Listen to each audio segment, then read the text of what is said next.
हरे कृष्णा। सभी का ये नई जो सीरीज है लाइट ऑफ भागवता,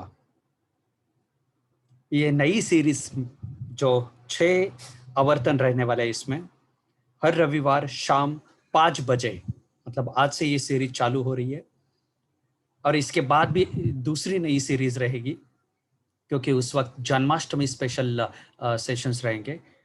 लेकिन अभी आज से जो लाइट ऑफ भागवता सीरीज जो चालू हो रही है, उस सीरीज में आपका सहे दिल से स्वागत। तो प्रभु जी, अगर हम शुरू कर सकते हैं तो मेरी आपसे विनती है कि हमारा ये सीरीज का, लाइट ऑफ भागवता सीरीज का प्रथम पुष्प आज शुरू हो जाए। हम सभी के लिए धन्यवाद। हरे कृष्ण। ओम अज्ञानतिमिरान्धस्य ज्ञानाञ्जनशलाकया चक्षुरुन्मिलितं येन तस्मै श्रीगुरुवे नमः। नमो विष्णुपदाय कृष्णप्रेष्ठाय भूतले श्रीमते भक्तिवेदान्तस्वामिनिति नामिने। नमस्ते सरस्वती देवे गौरवाणी प्रचारिणे निर्विशेषशून्यवादी पश्चात्देशतारिणे। श्रीकृष्ण चैतन्य प्रभु नित्यानंद श्री अद्वैत गदाधर शिवासदि गौरभक्तवृंद। हरे कृष्ण कृष्ण कृष्ण हरे हरे, हरे राम राम राम हरे हरे। सभी भक्तों का स्वागत है इस लाइट ऑफ भागवत जो सीरीज है। बहुत सुंदर प्रभुपाद जी द्वारा लिखित, बहुत प्राचीन, मतलब ये कोई इस्कॉन की बुक पब्लिश हुई ऑफिशियली उसके पहले का ये संदर्भ प्रभुपाद जी ने लिखा है। ये 1961 में लिखा गया संदर्भ है। ये एक कॉन्फ्रेंस थी जापान में, Congress, cultivating the human spirit, ये नामक एक कॉन्फ्रेंस थी जिसमें पेपर प्रेजेंटेशन होने थे। तो 1961 में प्रभुपाद जी वो पेपर प्रेजेंट करने के लिए विशेष उसको कनेक्ट कर रहे थे कि इसको भागवत से कैसे कनेक्ट करें या फिर भागवत तत्व से कैसे उसको जोड़े। और प्रभुपाद जी ने इसको वर्ल्ड कॉन्फ्रेंस जो होने था जापान में 1961 में, इसलिए इस संदर्भ में उन्होंने सोचा कि इनको कौन सा भागवत का विषय परिचित या फिर उससे संबंधित उनको कुछ भागवत तत्व के बारे में ज्ञान मिल सकता है। तो उन्होंने ये भागवतम में एक सुंदर वर्णन आता है कि ऑटम यानी कि भगवान ये ऋतुओं के बारे में जो वर्णन आ रहा है वृंदावन में, ब्रज के ऋतुओं का वर्णन, वो वर्णन के ऊपर आधारित जैसे वर्षा ऋतु तथा उसके बाद के वसंत ऋतु अथवा शरद ऋतु, ये सारे ऋतुओं का वर्णन भागवतम में जो दिया गया है उसका वर्णन प्रभुपाद जी ने इस कांग्रेस में प्रस्तुत करना चाहा उन्होंने। तो वो किस प्रकार से प्रभुपाद जी ने वो सोचा कि ये इसका संदर्भ इनको कैसे रोचक होगा, उससे बहुत कुछ क्या सीख सकते हैं। तो ये उन्होंने बहुत ही सुंदर वर्णन जो किया उन्होंने, ये था कि जो जापान के लोग होते हैं इनको नेचर बहुत पसंद है। आज आप जाएंगे तो वहाँ के लोग बड़े प्रकृति प्रिय सारे लोग हैं जो प्रकृति के बहुत से प्रेम है। और जापान में भी अभी भी आप देखेंगे तो वहाँ पे बहुत सारे ऐसे फॉरेस्ट हैं, बहुत सारे ऐसे नेचर के स्थल है जिसको वो भी मेंटेन करते हैं, जिसको वो काफ़ी करीबी से उसको संभालते हैं। तो प्रभुपाद जी ने सोचा कि एक आध्यात्मिक तत्व प्रकृति के दृष्टिकोण से समझाया जाए लोगों को, नए लोगों को कैसे भागवत समझाया जाए। तो उसके लिए उन्होंने हर एक तत्व, हर एक ऋतु का के अंदर ऋतुओं का वर्णन जो प्रकृति के साथ संबंध होता है, ऋतु कैसे प्रकृति के साथ जुड़ती है और क्या उसका परिणाम होता है, हर हर कॉम्बिनेशन, हर रिएक्शन का वो वर्णन उसमें बहुत सुंदर तरीके से दिया गया है। तो ये पुस्तक वास्तव में एक पुस्तक नहीं थी, एक लिखा हुआ पेपर था, परंतु कई समय के बाद प्रभुपाद जी के तिरोभाव के पश्चात भक्तों ने सोचा कि अभी इसको हमें वापस प्रस्तुत करना चाहिए, हमें वापस उसको उसको लिखना चाहिए। परंतु उन्होंने सोचा कि प्रभुपाद जी की इच्छा थी कि इसमें वैसे पेंटिंग हो, कैसे पेंटिंग हो जो कि ओरिएंटल स्टाइल के हों, जो कि वो पेपर एक्चुअली प्रभुपाद जी जा नहीं पाए थे, प्रस्तुत करने के लिए वहाँ पे पहुँच नहीं पाए थे, इसलिए वो पेंटिंग को क्या कहते हैं उसको, चाइनीज़ या फिर जापानीज़ स्टाइल में, ओरिएंटल स्टाइल में वो पेंटिंग करने का प्रयास या फिर वो सोचते थे कि वैसे पेंटिंग करें। तो इससे वहाँ के जो लोग हैं, वो भी भारत से जुड़े। भारत की कई सारी शिक्षाएँ वहाँ पे गई है, जैसे कि यहाँ से बुद्धिज़्म वहाँ पे गया है, यहाँ का मार्शल आर्ट्स वहाँ पे गया था।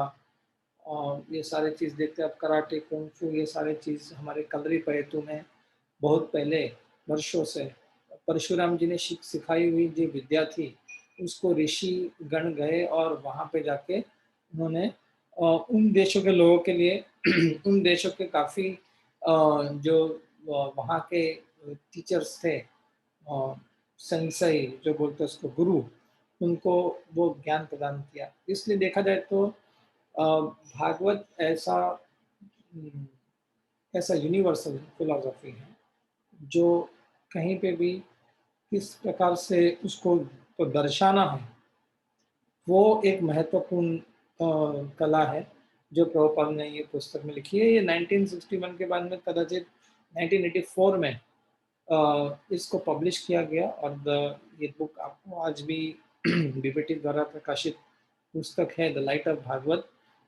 अ, उसको काफ़ी अच्छी पुस्तक है, कदाचित हम उसको ध्यानपूर्वक हम उसको पढ़ें, तो बहुत ही अच्छी पुस्तक है पढ़ने के लिए। और ये ऋतु में तो आपको और उसका संबंध बहुत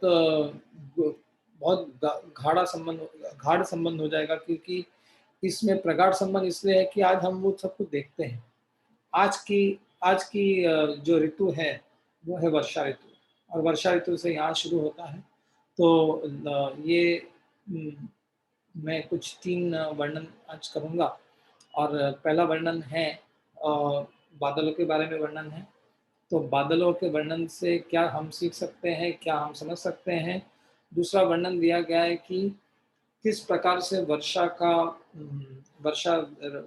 का अवगमन होता है, और वर्षा ऋतु से किस प्रकार से वर्षा होके उसका पृथ्वी के साथ किस प्रकार से परिवर्तन होता है, तो ये बताया गया है। तो एक तो बताया गया है कि वर्षा होने के पहले के सारे लक्षण, उसके पश्चात लक्षण जो वर्षा बरसने के पश्चात किस प्रकार से उसका पृथ्वी के साथ में संबंध होता है, वो दूसरा भाग है। तीसरा है कि किस प्रकार से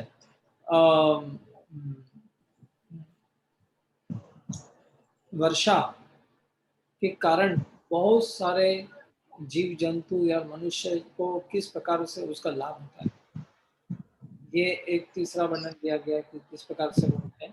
और चौथा वर्णन दिया गया है किस प्रकार से हरियाली सब जगह फैल जाती है, और वो हरियाली फैलती है। तो आप देखते हैं कि हरियाली कब दिखती है, जब वर्षा ऋतु होती है तो आप बहुत सारी हरियाली देखते हैं, बहुत ग्रीनरी देखने के लिए सब लोग बाहर घूमते हैं, अच्छा बढ़िया है, वेरी ग्रीन। और वो हरियाली कुछ 1 आध महीने के लिए तक रहती है। तो ग्रीनरी देखने के लिए कोई कभी हम ट्रेन से चले गए, कभी कार से राइड से चले गए, या फिर आपके सामने ही आपने कहीं एकदम ग्रीन गार्डन्स देख लिया, तो उससे जो आनंद होता है मन पे, अपने इंद्रियों को आनंद मिलता है हरियाली देखकर। तो ये सारे वर्णन का क्या अपने जीवन के साथ संबंध क्या है। वे बोलेंगे तो रोज बारिश होती है, और हम मुंबई में जब बारिश होती है तो पहले दिन ही बारिश हुई और सब कुछ बंद हो गया। हाँ, हमारे यहाँ पे बारिश यानी कि अच्छी बारिश हो गई, बहुत अच्छी बारिश हो गई तो समझ जाना कि बहुत सबको तकलीफ होने वाली है। So rain associated in Mumbai associated with fear of closure और फियर ऑफ फ्लडिंग। आज भी भारत में काफ़ी जगह पे देखा जा रहा है कि काफ़ी जगह पे फ्लड्स होने। आज गंगा पूजा की पावन तिथि है। परंतु जब वो नदी जब उसका उसका लेवल बढ़ जाता है तो वो बहुत भयानक हो जाता है। इसलिए प्रकृति में सब कुछ संतुलित होना चाहिए। प्रकृति में सब कुछ जस्ट परफेक्ट बैलेंस होना चाहिए। प्रकृति जो बैलेंस में रहती है, जो कि संतुलन में रहती है, वो प्रकृति बहुत आनंद और बहुत फल देती है। परंतु जो प्रकृति अ, लिमिट के बाहर, यानी कि उसका उसकी जो सीमा है, उसको उल्लंघन देती है, तो उसका परिणाम बहुत विपरीत होता है। इसलिए आज हम बहुत कुछ उसका संबंध देखने वाले हैं राज्य व्यवस्था से भी, महाभारत से भी, कि समझना कि प्रकृति का हमारे मनुष्य जाति या फिर ज़्यादातर समाज के साथ में कितना बहुत ही घनिष्ठ संबंध है। उसको बहुत बारीकी से देखना चाहिए, और ये देखने के लिए हम आज थोड़ा-सा और वर्णन इसके में करेंगे। तो arrival of the clouds accompanied by thunder and flashes of lightning, यानी कि जिस प्रकार से बादलों में गर्जना होती है। पहले बादल होते हैं, बादल आते हैं, गर्जना होती है, कभी बिजली चमकती है, और ये कभी-कभी बिजली चमकती है तो उससे अम, जो कभी जो थंडर होता है, यानी फिर जो गरजने का जो बहुत ज़ोर से ऐसा ध्वनि आती है उसकी, वो कभी भय देती है। परंतु कभी-कभी वो लाइटनिंग जब आती है तो ऐसा लगता है कि सब कुछ खुल गया, कि यानी थोड़ा प्रकाशित हो जाता है। तो उसको एक आशा की किरण के साथ में उसकी तुलना की गई। तो covered by the deep bluish clouds, ये पूरा जो सारे जो अ, बादल हैं, अ, ये किस प्रकार के हैं? ये ये बड़े डार्क ब्लू, ग्रे, ऐसे प्रकार के बादलों में अगर किसी ने एक थंडरिंग होते समय कभी देखा हो, अ, बिजली, कड़कती हुई बिजली उसमें, तो इतनी सुंदर दृष्टि देती है वो, इतना सुंदर वर्णन देता है कि ऐसा लगता है कि सब कुछ प्रकाशमय हो जाता है और बादल अच्छी तरह से दिखते हैं। तो ये इसका वर्णन प्रभुपाद जी ने बहुत, उसका तुलना तुलना कैसे की है? तुलना की है the limitless expensive sky is compare to Brahman, यानी कि भगवान का सत्य, भगवान के सत्य का जो अ, परम सत्य जो है ब्रह्मन, ब्रह्मन यानी कि पूर्ण संसार सृष्टि जो सर्वव्यापी, भगवान की शक्ति से सर्वव्यापी है, वो ब्रह्म शक्ति को अपने आकाश से तुलना की गई। आप लिख सकते हैं आकाश इज इक्वल टू ब्रह्म की शक्ति। उसके पश्चात ये बादल को क्या, किस प्रकार से उसकी तुलना की गई? बादल की तुलना की गई है कि ये बादल आए कहाँ से? ये बादल आकाश में ही जन्मे हैं। इनका जन्म कहाँ से हुआ? ये आकाश में जन्मे हैं, ये आकाश के ही अंश हैं, आकाश में ही रहते हैं। आकाश के ही एक छोटे से भाग हैं। वो बादलों को जीव जो होता है, जो सजीव यानी कि आत्मा जो होती है, भगवान का अंश होता है, उसके साथ उसकी तुलना की गई। आकाश को ब्रह्म के साथ तुलना की गई और बादलों को की गई है तुलना उसके जीव के साथ। परंतु अभी आप कहेंगे कि इसके लिए जब सब कुछ कहते हैं ना कि वो जीव, बादल जो होता है उससे किसके साथ तुलना की गई? जो वर्षा ऋतु में जो आते हैं बादल, deep bluish clouds are compared to, उससे क्या होता है, वो जिस भाग में वो बादल होते हैं, वो बादलों के नीचे अंधकार हो जाता है। So the cloud in the sky, the phenomenon of the cloud in the sky is compared to the covering, the shadow which casts on the earth caused by the shadow। ये जो उसका उसका जो परछाई होती है बादलों की, उससे बना हुआ अंधकार को अज्ञान अथवा कि माया जो नहीं है, अथवा कि जो सत्य को समझने से, देखने से और अनुभव करने से रोकता है, वो है बादल। वो जीव ये अंधकार से जिस प्रकार से अ, जैसे आवरण हो जाता है उसका, वो आवरण शक्ति को बादल यानी कि डीप ब्लूइश क्लाउड को माना गया। तो ये माया, माया क्या है? लोग कहते हैं माया यानी कि भगवान की एक शक्ति है जो हमें भगवान से दूर करती है। वास्तव में देवी एष गुणमयी मम माया दुरतया, भगवान कहते भी है मम माया दुरते माम एव ये प्रपद्यन्ते मायाम एतम तरन्ति ते। तो माया किस किस प्रकार की होती है? माया उस माया अलग अनेक प्रकार की होती है। कभी माया होती है जिसमें हमें आसक्ति यानी कि हमें एक भ्रम हो जाता है, एक भ्रम हो जाता है जिससे कि हम आसक्त बन जाते हैं।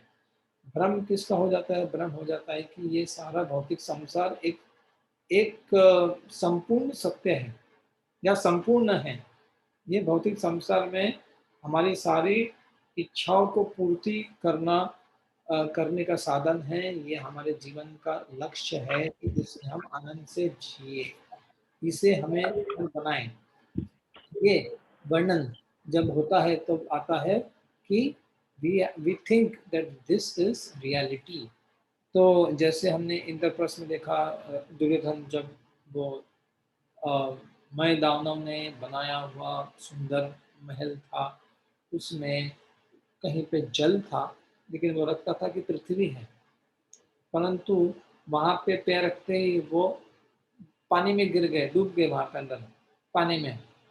और जहाँ पे लग रहा था कि जल है, वो बहुत संभल के जा रहे थे, तो वहां पे वो पृथ्वी थी।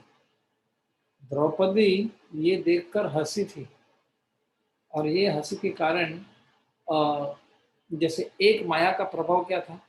एक माया का प्रभाव था कि जैसे पता चला कि मूर्ख हम मूर्ख बन जाते हैं।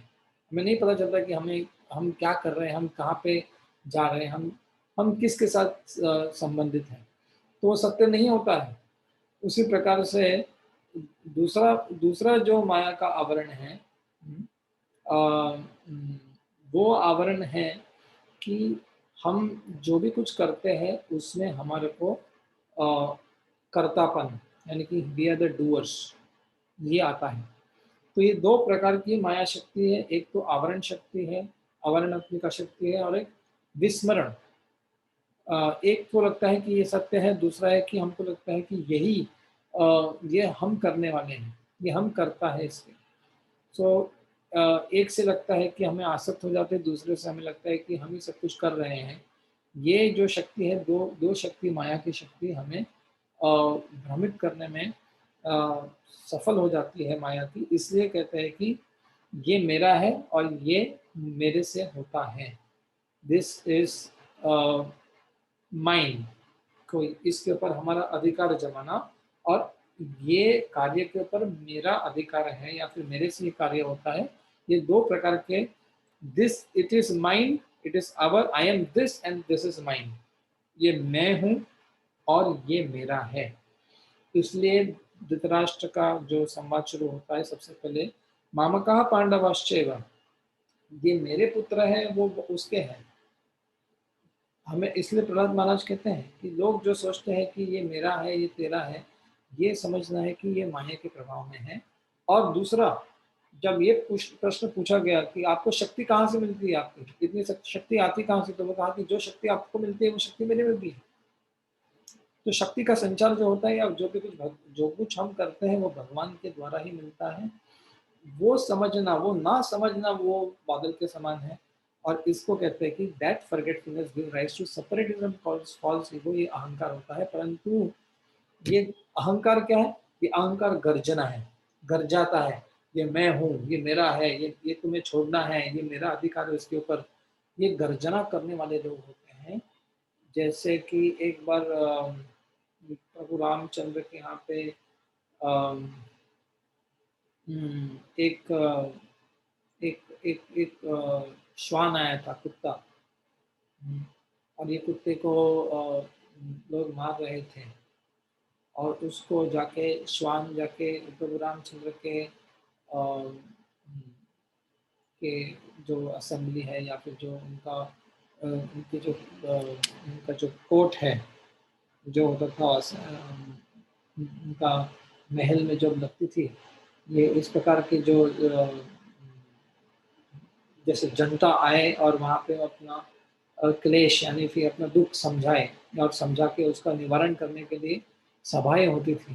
प्रजा प्रजा के लिए वो हमेशा उस प्रजा वहाँ पे निश्चिंत होकर वहाँ आ सके, तो वैसे एक श्वान ने एक व्यक्ति ने उसके ब्राह्मण या फिर एक व्यक्ति ने उसको मारा था। उसका उ, उ, उस, उसका उसके लिए एक यातनाएं जो हुई वो श्वान लेके आया था। और श्वान को जब सिद्ध हो गया कि श्वान को यही व्यक्ति ने मारा था, तो रामचंद्र प्रभु रामचंद्र ने पूछा कि इसको क्या दंड दिया जाए। तो उसने कहा कि इनको ये मठ का मठाधीश बना दिया जाए, उसको टेम्पल का प्रेसिडेंट बना दिया जाए आज की तारीख में। तो उसने कहा कि अरे तुम ये ब्राह्मण को दंड दे रहे हो कि उसको तुम उसको कोई पुरस्कार दे रहे हो, ये दंड तो नहीं हुआ। बोला नहीं, ये दंड ये व्यक्ति के, अगर ये व्यक्ति इतना अहंकारी है, अगर ये किसी पशुओं को यातना पहुंचाने में कभी दो बार नहीं सोचता, अगर ये ब्राह्मण को जीव दया यानी कि इतने पशुओं को कभी यातना दे के हमारे लिए सुख का जीवन बनाने का जो प्रयास करता है, अगर उसमें निसंकोच भाव से वो कर रहा है, तो समझ जाना चाहिए कि इसमें साधुत्व नहीं है, उसमें ये संतत्व नहीं है उसमें। तो क्या करना चाहिए उसको, उसको आप बना दीजिए, उसको पोजीशन दे दीजिए, हाई पोजीशन दीजिए, वो भी मंदिर के अंदर, वो मठ के अंदर उसको एक एक बड़ा उसको एक पद दे दीजिए। क्या होगा? मतलब कुछ नहीं होगा, जो मेरे साथ हुआ ये इसके साथ भी होगा। मैं भी एक मठ का मठाधीश था, मेरे में जब अहंकार आ गया तो मैंने अपनी सत्ता या फिर मैंने पद का जैसे मैंने दुरुपयोग किया, अहम में आके मैं सोचने लगा कि ये सब मेरे से हो रहा है, मैंने सब कुछ किया है, मैं बहुत लोगों के जीवन का निर्णय ले सकता हूँ, तो इस कारण मुझे आज श्वान का जन्म मिला है।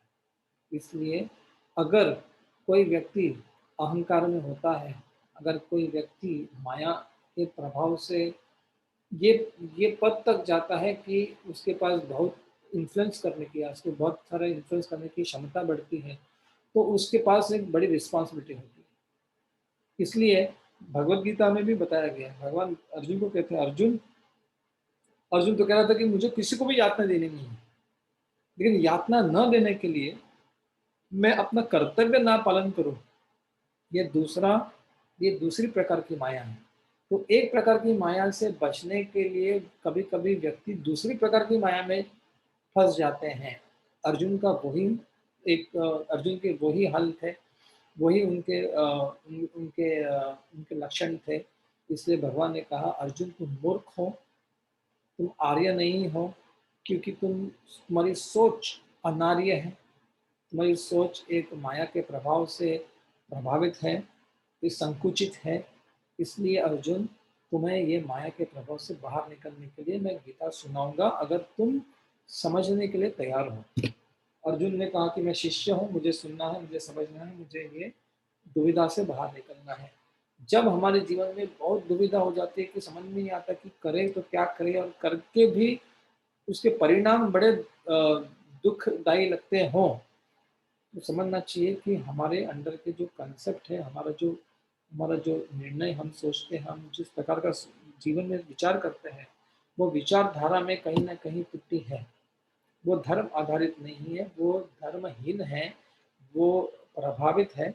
इसलिए कहा जाता है कि जो जब वो चमक बहुत वो कहते हैं ना, वो बिजली जब चमकती है ये गर्जना के बीच में, ये वो भगवान के संदेश या फिर साधु के संतों के संदेश के समान एक आशा देने वाली किरण है व्यक्ति के जीवन में, अगर वो व्यक्ति के जीवन में उसको वो आशा की किरण मिल गई, उसको मार्ग मिल गया सही मार्ग, तो उसका जीवन सफल हो सकता है, अथवा कि वो अगर नहीं मिला तो वो अंधकार में व्यक्ति अ, बुरी तरह से माया के जाल में फंस जाता है। अभी ये विचार इसमें ये विचार ये श्लोक या फिर ये संदर्भ में दिया गया है। अभी बहुत विचार करने पर ये समझ में आता है कि अम, ये माया हमारे जीवन में कहाँ कहाँ न कहीं कोई अम, किस प्रकार से बंधन या किस प्रकार की बाधा करता है। बट क्योंकि देखने में आता है कि लाइफ इज नॉट जो जो हो रहा है बाहर की दुनिया में या फिर अंदर के अपने चेतना में, तो वो कुछ हमेशा कुछ अच्छा ही है, या फिर वो हमेशा जो सरल जो चीज़ें, it's not happening straight forward. जो कुछ होता है ऐसा नहीं है कि बहुत सारे निर्णय लेने होते हैं, कभी-कभी बहुत दुविधा होते हैं, समय भी नहीं होता। There is no time to make a decision and immediately you have to take a call. And imagine this dog, ये श्वान था, उसने कहा कि इसको बना दीजिए मठाधीश, क्योंकि मुझे लगता है कि इसके लक्षण ऐसे हैं कि अगर ये ऐसे अहंकार में अपने ज्ञान को, अहंकार के ज्ञान के साथ में अहंकार है, तो इसका दुरुपयोग और इसको माया का बंधन इसको लगने वाला है। इसके लिए इस व्यक्ति का परिणाम मैंने जैसे भुगता है वैसे ही उसको होगा, वो श्वान का जन्म लेगा। इसलिए भरत महाराज जो बहुत बड़े तपस्वी थे, साधना कर रहे थे, स्थिर थे, परंतु एक परिस्थिति आ गई। परिस्थिति ऐसी आ गई कि अ, मोह आ गया। मोह आ गया, लेकिन वो उसका उसका जो बाह्य रूप था वो करुणा था। उसको एक जो हिरण हिरण हरण का अ, बच्चा जो था, उसको संभालना था कि उसकी माँ मर चुकी थी, और उसको संभालते-संभालते वो अपने नित्य कार्य, भक्ति के कार्य को वो धीरे-धीरे उसको उसका उनके ऊपर से ध्यान हट गया। इसका अर्थ क्या हो गया? ये सोचने लगे कि मैं ही इसका उद्धारक हूँ। जब व्यक्ति सोच लेता है कि सब कुछ मेरे से हो रहा है, कि मेरे से सब कुछ हो रहा है, अर्जुन को सोच रहा है कि अर्जुन सोच रहा है कि मैं मार रहा हूँ, मेरे से सब कुछ होने वाला है, मेरे से सब कुछ विनाश होने वाला है, और इसी का कारण अपना कर्तव्य ना करना, या फिर युधिष्ठिर महाराज की तरह सोच के कि इतने सारे, एक तो है कि मोह है और दूसरा है शोक। एक मोह ये है कि मेरे से सब कुछ होगा, मुझे इतना सब कुछ नहीं करना है क्योंकि मेरे अपने स्वजन ही हैं। युधिष्ठिर महाराज का सोचना था कि मैं अभी ये राज्य नहीं लूँगा, क्योंकि इतने सारे लोगों का की हत्या करके, इतने सारे लोगों का विनाश करके मैं ऐसा राज्य कैसे प्राप्त कर सकता हूँ? इससे मुझे मेरी आत्मा को शांति नहीं मिलेगी, इसलिए मैं वो कर्तव्य करने के लिए तैयार नहीं हूँ। दोनों में इनएक्शन है। कि कोई भी कार्य से कोई ना कोई रिएक्शन होने वाला ही है। आपको कोई ना कोई कार्य तो करना ही पड़ेगा। आप कार्य नहीं करना भी एक कार्य है। Not doing something also is an action, and that action also may cause reaction. So now what is the, ये क्या कार्य करने चाहिए जिससे कि it is a perfect balance. It is a balance of duty, responsibility uh, without the doership. बहुत आवश्यक है समझना कि हमें कर्तापन से मुक्त होकर दायित्व कैसे लेना चाहिए। इसलिए भगवत गीता जैसा ग्रंथ है जो बहुत सुंदर रूप से इसका वर्णन करता है। हम उसके बहुत सारे श्लोक भगवान दिखा रहे कि मुझे कर्तव्य करने की भी आवश्यकता ना हो, तो भी मुझे लोगों को एक अच्छा उदाहरण देने के लिए मुझे वो कार्य करने पड़ेंगे। इसलिए भगवान वो नित्य कर्म योग का जो वर्णन दिया गया है भगवत गीता में बहुत महत्वपूर्ण है। तो ये संदेश जो है, भगवत गीता का जो संदेश है, वो हमारे जीवन में कैसे लागू करना है, कैसे ग्रहण करना है, वो आज की स्थिति में ग्रहण करना के योग्य है। परिस्थिति ऐसी है कि हमारे आसपास में इतनी एक अलग ही परिस्थिति है जिसमें बहुत सारे, एक महामारी आई है, बहुत सारा आर्थिक कार्य में बहुत हानि हुई है लोगों को, बहुत सारे जीवनों में अस्त व्यस्तता हो चुकी है, हमारे आने वाले काल में बहुत सारी अनसर्टेनिटी है, अनिश्चितता है। तो ये सबको कैसे समझा जाए, और ये समझते समझते हम कार्य क्या करें। इसमें भगवत गीता बड़े उपयोगी श्लोक और वर्णन देने में ये बड़ा बड़ा सहयोगी होगा। इसलिए गीता का वर्णन में सबसे पहले अर्जुन को सांख्य तथा फिर उसके बाद कर्म योग के बारे में विचार, उसके पश्चात यज्ञ के विचार में बताया गया है। और यज्ञ के पश्चात फिर आया है वर्णन निष्काम या फिर कर्मयोग, लेकिन यज्ञ यज्ञ यज्ञमय कर्म योग। इसलिए पहले तो है कि केवल अपना कर्तव्य पालन करना, दैट इज कर्तव्य। फर्स्ट फेज ऑफ कर्म योग इज कर्तव्य। तो कर्तव्य का आधार क्या है? कर्तव्य का आधार है सांख्य, यानी कि what is Maya and what is not, what is Maya and what is सत्य। ये जब डिस्टिंग्विशिंग हो गया हमारे जीवन में कि we are not getting attach to the things and not getting attach to the doership, ये दोनों से वस्तु से या से हमें अनासक्त होके जब हम अपना कर्तव्य पालन करते हैं तो हम वो निष्काम स्तर पे आते हैं। वो निष्काम स्तर पे हम यज्ञ यानी कि संतुलन बनाने वाले, अंदर आंतरिक संतुलन और बाह्य संतुलन बनाने वाले कार्य करें। इसलिए ज्यादा वर्णन जो दिया गया है चौथे अध्याय में वो यज्ञ आधारित, यज्ञ केंद्रित वर्णन दिया गया है उसका। तो यज्ञ केंद्रित जब हम हमारे कर्तव्य में हम यज्ञ केंद्रित कार्य करते हैं तो वो बनते हैं हमारे एक एक फाउंडेशनल स्ट्रक्चर बन जाता है। और ये हमारे लिए एक लाइटनिंग का जो होप है वो हमारे जीवन में है, संदेश भगवान ने जो दिया है यज्ञ के बारे में। इसलिए यज्ञ अलग अलग प्रकार के लोग अलग अलग यज्ञ करते हैं, उसमें बताया गया ऐसा नहीं कि यज्ञ एक ही होता है। प्रभुपाद जी कहते हैं कि यज्ञ हरिनाम संकीर्तन है, परंतु ब्रह्मचारी अलग करते हैं, गृहस्थ अलग करते हैं, वैश्य अलग करते हैं, ब्राह्मण अलग करते हैं, क्षत्रिय अलग करते हैं। सबके कर्तव्य सबके अलग अलग स्तर होने के कारण, सबके अलग अलग वर्णों में होने के कारण, सबके अलग अलग स्वभाव धर्म में होने के कारण वो ही यज्ञ अलग अलग रूप धारण करता है, परंतु वो परिणाम एक ही देता है, वो कि भोक्ताराम यज्ञ तपसाम तपसाम सर्वलोकम महेश्वरम सुरलम सर्वम भूतानाम ज्ञात्वा माम शांति इच्छति। यहाँ शांति का स्तर स्थापित हो जाता है। जब शांति आ जाती है तो व्यक्ति में संतुष्टि आ जाती है, एक एकाग्रता आ जाती है, व्यक्ति के जीवन में एक लक्ष्य मिल जाता है। वो लक्ष्य को साधते हुए वो चलने के लिए, वो मार्ग पे चलने के लिए उसको एक प्रकार का एक एक एक संतुलन मिल जाता है। और फिर वो व्यक्ति वो संतुलित मार्ग पे चलने के लिए चलता रहे तो वो प्रगति करता है। वो स्टेबिलिटी आने तक व्यक्ति को अपने कर्तव्य और यज्ञ करने के नित्य कार्य करने हैं अपने अपने वर्ण और आश्रम के अनुसार। इसलिए धर्म की जब की चर्चा होती है तो वर्ण और आश्रम के आधारित में धर्म की चर्चा होती है, क्योंकि जिस अलग अलग व्यक्तियों के लिए जिस प्रकार से अलग अलग सामाजिक कार्य है वो कार्य भी करने आवश्यक है। और इसके पश्चात जो कार्य होते हैं उसके कार्य के परिणाम का जो फल होता है वो सारे लोग को एकत्रित मिलता है। इसलिए राजाओं को था कि वो यज्ञ ऐसा यज्ञ करने के लिए ब्राह्मणों को प्रेरित करे जिससे कि वो संतुलन बना रहे।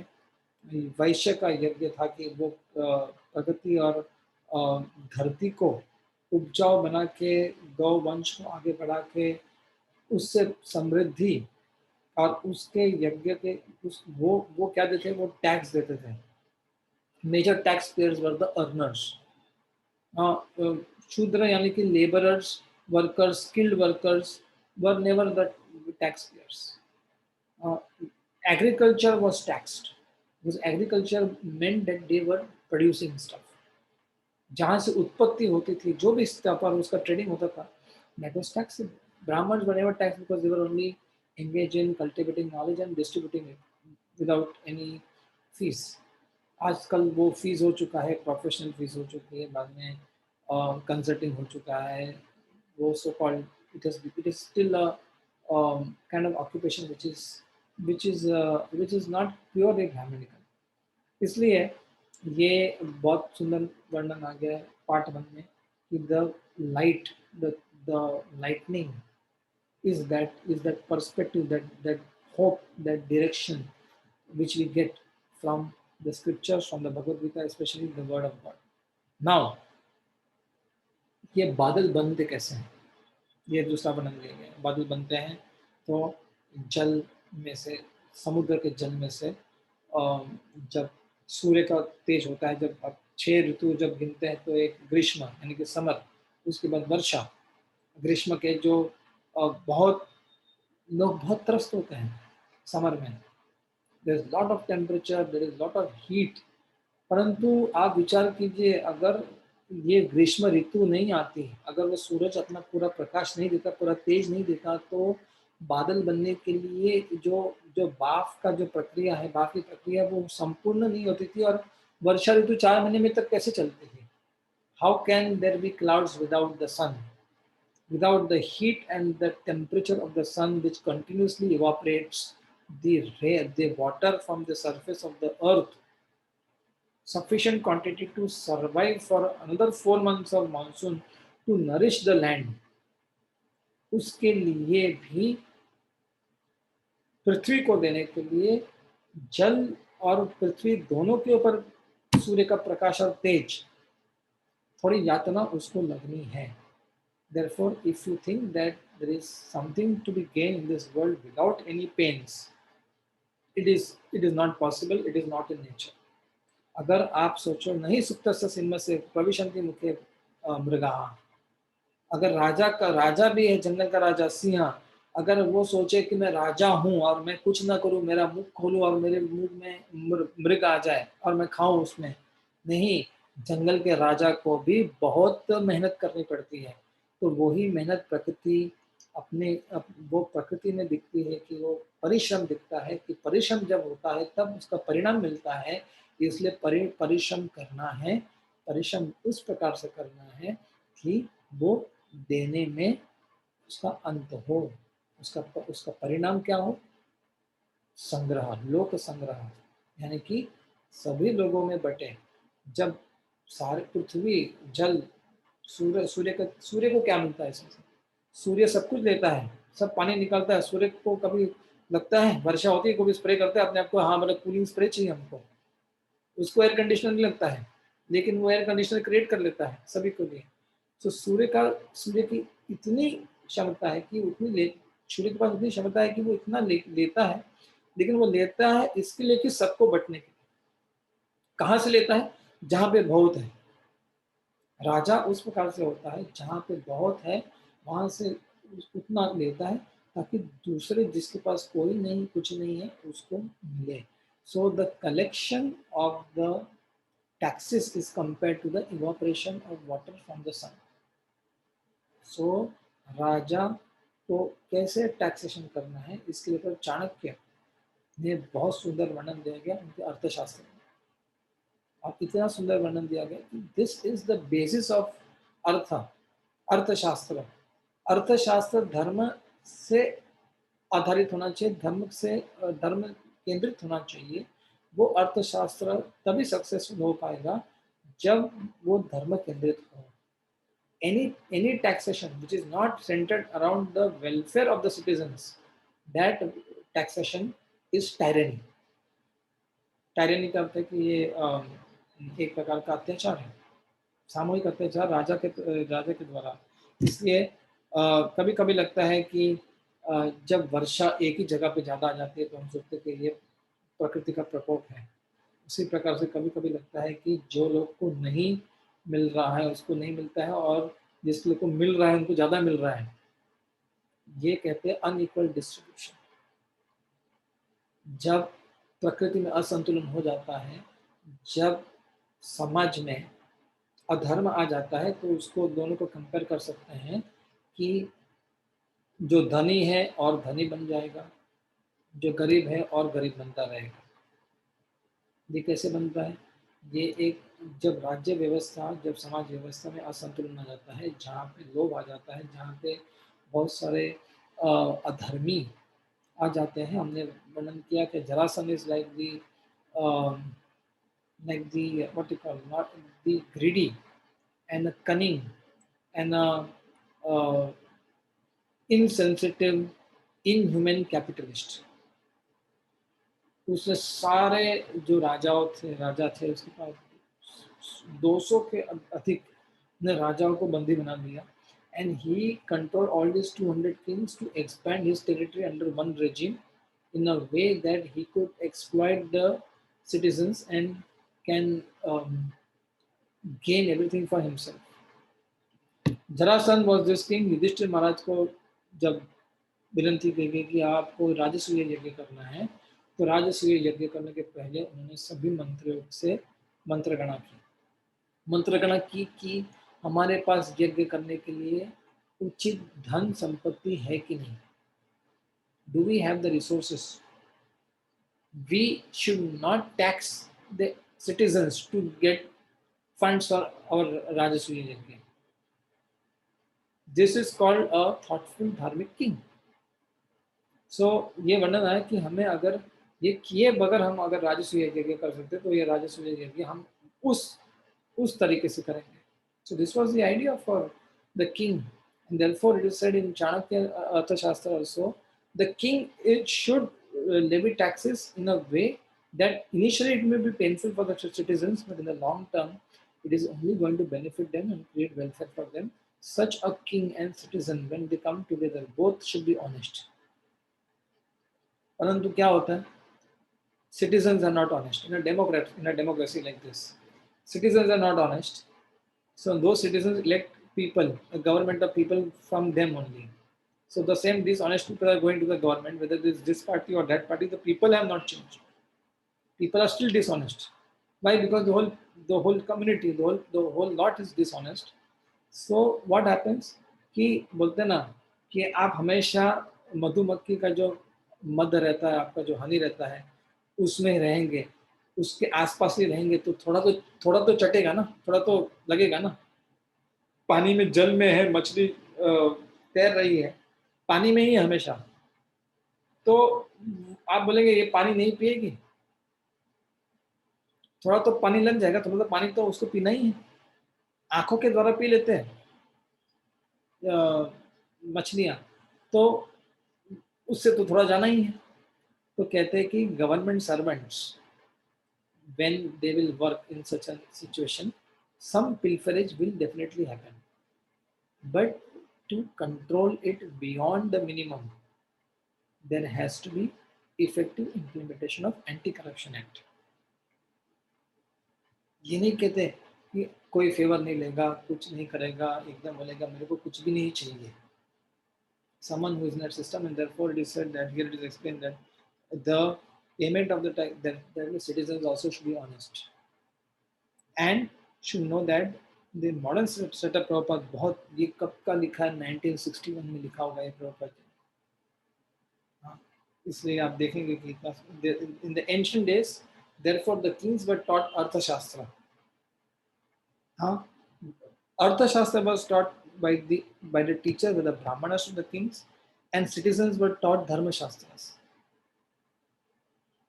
आप सोचिए, लेकिन हम सबको धर्मशास्त्र सुनाएंगे और अर्थशास्त्र कोई सुनेगा नहीं, तो धर्म का इम्प्लीमेंटेशन कौन करेगा? अर्जुन सोच रहा था कि मुझे धर्मशास्त्र के अनुसार मुझे युद्ध करना ही नहीं है, ये धर्मशास्त्र के विरुद्ध है, ये आध्यात्मिक। If people only see with the दृष्टिकोण of धर्मशास्त्र, then who will implement the अर्थशास्त्र? And अर्थशास्त्र is necessary for the flourishing of धर्मशास्त्र. अगर धर्म अर्थ साथ में नहीं चलेंगे तो फिर असंतुलन हो जाएगा। फिर केवल धर्मशास्त्र के लिए अगर लोग फॉलो करेंगे और वो लोग को कंट्रोल करने वाले अधर्मी राज कर रहे हैं, तो इनकी सारी मेहनत का फल ये लोग लेके चले जाएंगे और इनके ऊपर अत्याचार होंगे। Imagine if we were practicing bhakti under Duryodhan and Jarasandha. How much do you think that the temples, how much do you think that the temples will go to temples, but temples will be taxed. temples will be taxed, and your money which is going for donation to the temple for the deities will be sent for these unscrupulous rulers. So साधारण जनता के लिए अर्थशास्त्र नहीं था, but for rulers, for political class, administrative class, there was अर्थशास्त्र to be. That doesn't discount that ordinary citizens should not know about अर्थशास्त्र at all. In fact, everybody should know the political system and administrative system as they are a part of it now because it is democracy. अभी कोई राजा नहीं है, अभी आप में से किसी को वो राजतंत्र में जाना है, तो आप में से कई लोग, सभी लोग को धर्मशास्त्र और अर्थशास्त्र दोनों का समझ आवश्यक है. Therefore, in education system, we are neither taught dharmashastra, neither taught arthashastra. We are taught only agyan, by which there will be job, there will be only people who will be giving job, and will be continuously the cycle of earning money only, and the whole economy only on the premise of increasing the wealth of the capitalists. And therefore, this is going to be a great disaster for the citizens. In modern times, if we are not God conscious, dharma and artha way, then our calm and moksha will be very difficult to execute. The platform of dharma and artha cannot be discounted. They are both together like Krishna and Arjun on the chariot. They are the two wheels of uh, of the cycle of balance. Therefore, बहुत अच्छा वर्णन दिया गया. Proper लिखते हैं कि in ancient days the kings were taught lessons in political philosophy, but idle teachers and citizens from village to village were taught the principles of self-realization according to Vedic codes for both material and spiritual upliftment of the society. Material and spiritual upliftment of the society both are required. Therefore, the citizens were God conscious and honest in their dealings, and the kings were responsible for the welfare of the state. The same basic principles are accepted in democratic governments of the present day. For the irresponsible party of the people is always voted out of power. Of the people is always voted out of power must yield to the responsible party for a better government.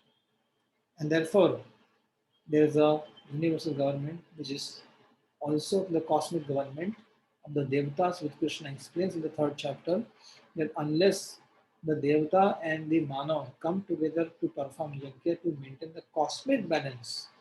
ये तो हमने अपनी ही स्थिति का वर्णन किया है, but ये अगर लार्जर स्केल में कॉस्मिक गवर्नेंस में हम वो नियम नहीं पालन करने वाले, तो ये गवर्नेंस में भी बहुत सारी बाधाएं हो जाएगी. There will be many more disasters and epidemics and pandemics or such disasters when there is a moral bankruptcy.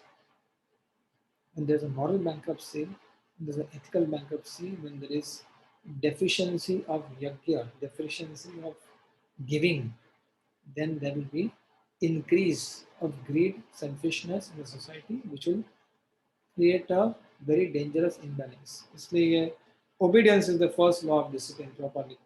Therefore, people should become obedient. Honest men, धर्म और अर्थशास्त्र सिखा के शिक्षा तंत्र में कैसे कैरेक्टर वाले लोग बने, यही गोल होना चाहिए एजुकेशन सिस्टम का. Skill should be given at a very little point of time where skills are only given to earn money or earn artha. But on what platform? Basis of honesty, morality, and ethics. But that is not missing, and we are only going to the skills and only going to the earning part. Then, where will honest people be there in society? How will they contribute? How only they will be sucking from each other. They are like leeches who will only suck blood from everything around them. Therefore, one has to be this beautiful explanation of simple phenomenon of sun extracting water and giving extracting water from the oceans and giving rain in the form of clouds distilled is a beautiful phenomenon, is a beautiful perspective, is a hope-giving perspective, life-giving wisdom, and therefore one should not miss these opportunities to hear the thunder or see the lightning or even analyze the clouds in the sky. So आज हम um, इतने पे ही विराम देंगे, और अगर कोई प्रश्न है तो या कुछ है तो people can raise hands and also ask questions, or you can also answer in the chat. Questions asked in the chat. Yes.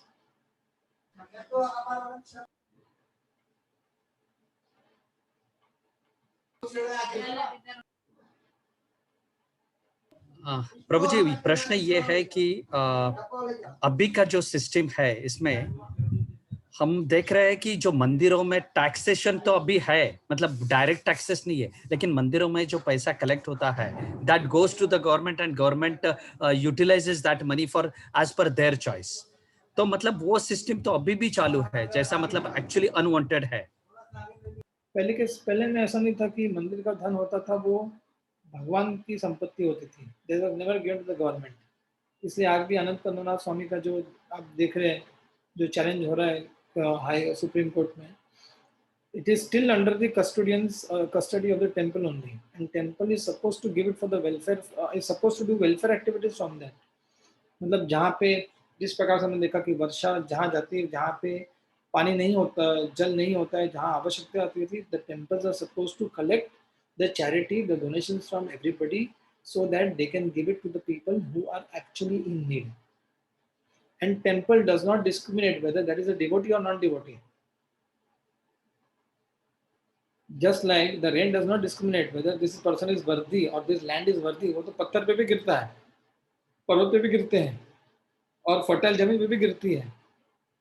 Just as rain does not discriminate, similarly the charity or the welfare-hearted charitable personalities or the communities related to temple, the Vaishyas who have who have that, are supposed to make no discrimination in giving charity. Whether that person is, but again in the Bhagavad Gita we again see that charity should be given to a deserving person. So what is deserving person? जो भूखा है उसको खाना देना चाहिए. ऐसा नहीं जो भूखा उसको आप पैसा दे दो और पैसा से कुछ और बनाएगा वो. So if you give food, therefore Annadan is considered the greatest charity. Find those people who are in need of food. अगर उसको पास कपड़े नहीं है तो उसको आपने कपड़े दे दिए, अगर उसका घर नहीं आपने घर दे दिया, उसी के साथ साथ आपने उसको साथ धर्म भी दे दिया. अन्न के साथ में धर्म देना. अगर साइक्लोन आया उड़ीसा में समझो, और अगर मंदिरों से चैरिटी नहीं गई तो लोगों को क्या लगता है कि टेंपल केवल अपने ही भक्तों के लिए या अपने एरिया में चैरिटी करता है, और अगर कोई बाहर की संस्था आई, कोई विदेश की संस्था आ गई, उन्होंने वहां पे मदद कर दिया, तो लोगों की श्रद्धा कहाँ जाएगी? जिस संस्था से मदद आई वहां से उसकी श्रद्धा, उसके प्रति से श्रद्धा बनेगी. अगर मंदिर ने किया होता तो वो जगन्नाथ जी की तरफ श्रद्धा बनती थी. तो मंदिर के स्थान, कुछ ऐसे देवालय के स्थान जैसे तिरुपति है, ये ऐसा है जहाँ जहाँ कुछ आपत्ति आती है, they should reach there first, and first charity should be done by the saintly class of people, and therefore government should not interfere or should not extract money and give charity. It should be direct contribution of the temples to make that charity. Therefore, one has to get this temples out of government control, and not that it should be put in the control of those again greedy trustees or motivated leadership. They should fall in the hands of dharmic leadership who are trained in Arthashastra. No one can be a leader without reading Arthashastra. No one can gain a position without understanding the meaning of what is leadership. And therefore, when you talk about leadership, especially when you talk about mutt and temples and political class, administrative class, they have to be trained in Dharma Shastra, Artha Shastra together in a very systematic way. So this is actually the solution, and these solutions can also be implemented in a small cluster of people who can say that now we are now saintly people, now we'll have some funds allocated, anything problem, we'll pull up some money here. Whenever there is a calamity, we will be the first one to give the people. This much people will be able to have help. If we don't plan in our grahastha life for these kind of activities, then again it is like taking all the water from the clouds and only nourishing our own field. The excess or the water should be channeled through canals to reach out to where there is not enough water available. In fact, I don't know whether Pankaj Prabhu is also there, who's like helping out with all his in the group in this program, where for the cows we made that really water available for around 80 to 100 cows in a village.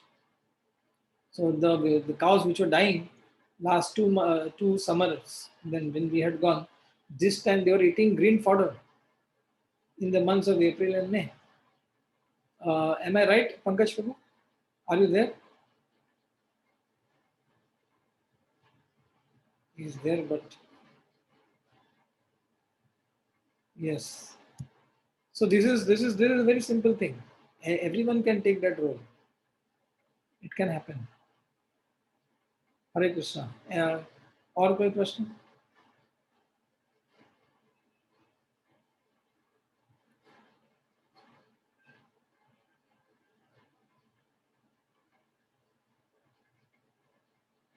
तो फिर हम यहीं विराम देते हैं और अगला session हम आगे उसको वर्षा ऋतु के और जो परिणाम है उसका वर्णन हम अगले सत्र में करेंगे. हरे कृष्ण. Hare Krishna.